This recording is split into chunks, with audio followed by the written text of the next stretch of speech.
Friends, నేను మీ వైజాగ్ మలిగాడు. ఈ రోజు మనం దుండి గణపతి, దుందిరాజ్ గణపతి మిగిలిన కథ, అలాగే విశ్వనాథ మందిరం నుండి అన్నపూర్ణేశ్వరి మందిరం నుండి దుండి గణపతిని దాటుకుని గణపతి మందిరానికి ఎలా వెళ్లాలో క్లుప్తంగా వివరంగా ప్రతి సందు మీకు చూపించి చెప్తాను రండి.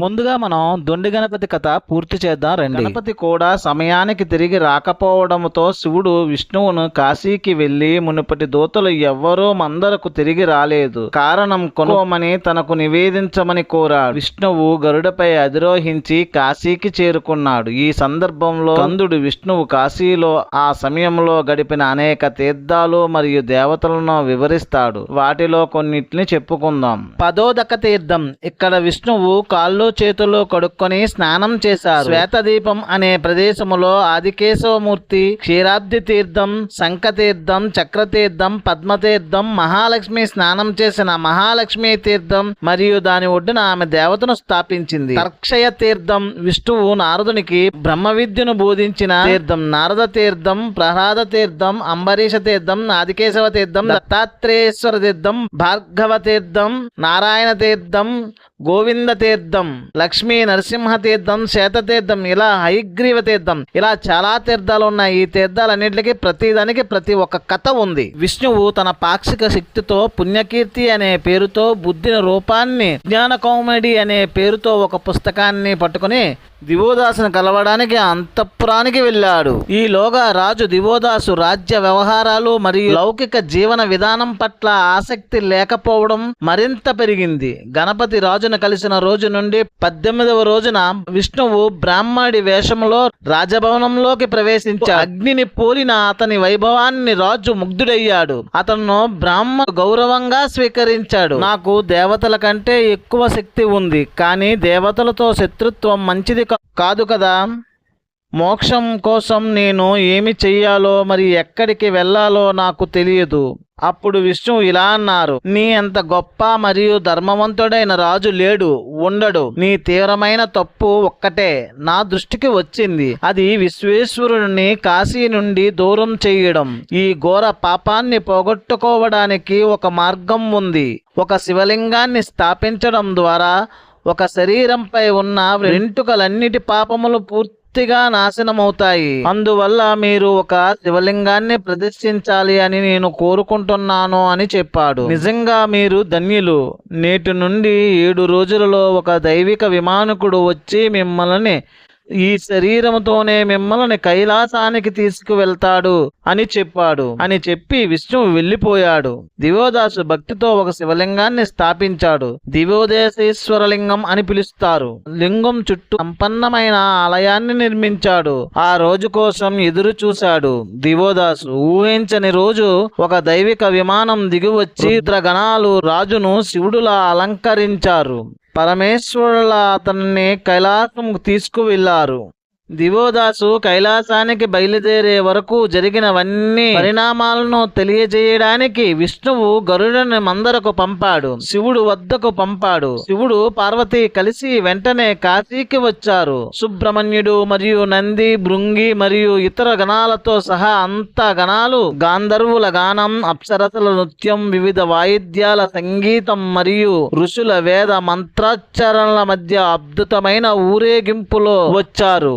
కాశీ శివారుల్లో శివుని ఆదేశం మేరకు ముందుగా కాశీకి వచ్చిన విష్ణువు, గణపతి, సూర్యుడు, యోగినులు, బ్రహ్మ అందరూ గౌరవంగా సత్కరించి స్వాగతం పలికారు పరమశివుడికి. శివుడు పంపిన అన్ని గణాలు అక్కడికి వచ్చి క్షమాపణ కోరారు. ఆ క్షమాపణను శివుడు అంగీకరించాడు. ఆ తరువాత నదులు, మహాసముద్రాలు, పర్వతాలు మొదలైనవి అన్ని దేవతలు అక్కడి శివుడితో చేరాయి. ఈ సందర్భంగా శివుడు గణపతిని నిజమైన కొడుకుగా ప్రశంసించాడు. అతను తండ్రి కోరికను అవిశ్రాంతముగా నెరవేర్చాడు.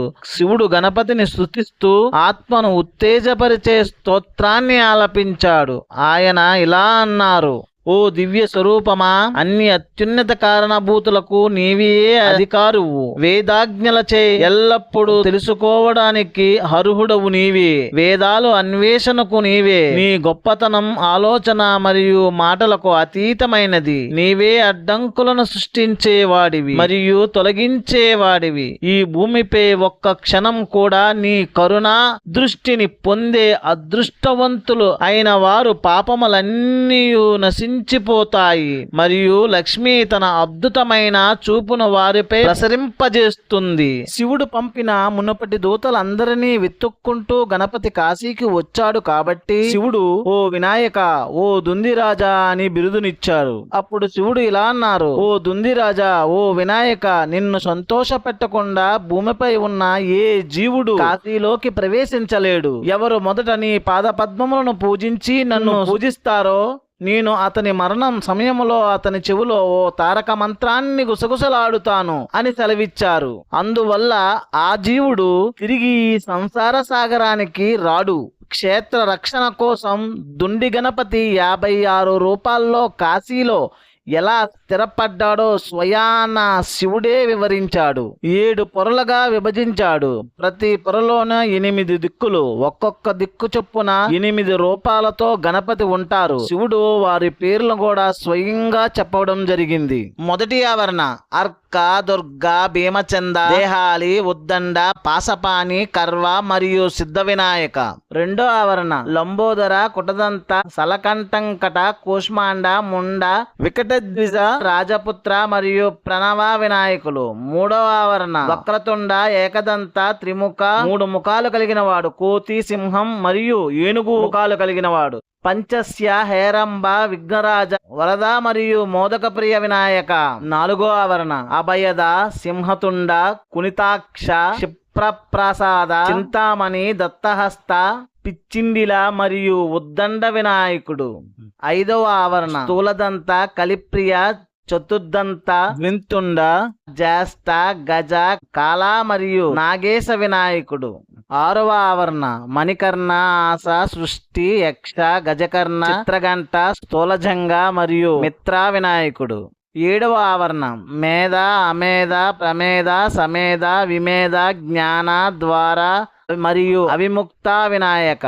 శివుడు ఇలా అంటున్నాడు, ఈ 56 గణపతి రూపాలను ధ్యానించే వ్యక్తి అతను దూరంగా ఉన్నప్పటికీ మరణం సమయంలో జ్ఞానాన్ని పొందుతాడు. భగీరథ వినాయకుడు, హరిశ్చంద్ర వినాయకుడు, కపడ్డ వినాయకుడు, బిందు వినాయకుడు మరియు ఇతరులు. శివుడు వివిధ భక్తులచే స్థాపించబడిన ఇతర వినాయకుడులను కూడా పేర్కొన్నాడు. మన కోరికలన్నింటినీ వెతికి మన ముందుకు తీసుకురావాలని దుంది గణపతిని ప్రార్థిద్దాం. కాశీ వచ్చిన వారు అన్ని మందిరాలను దర్శించిన తర్వాత ఆఖరిగా చూడవలసిన మందిరం సాక్షి గణపతి మందిరం. ఈ గణపతిని దాటుకుని 10-15 అడుగులు ముందుకు వేయగానే ఎడంచేతి వైపు ఒక మార్గం కనిపిస్తుంది.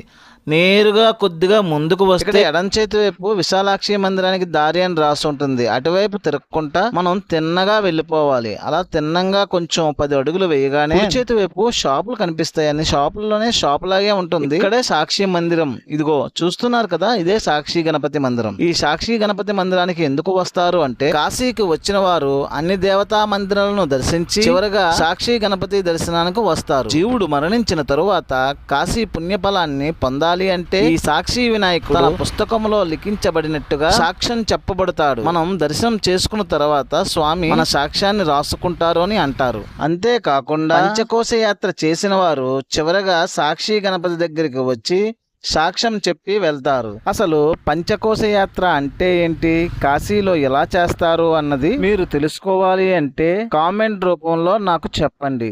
నేను కొత్త వీడియో చేసి పెడతాను.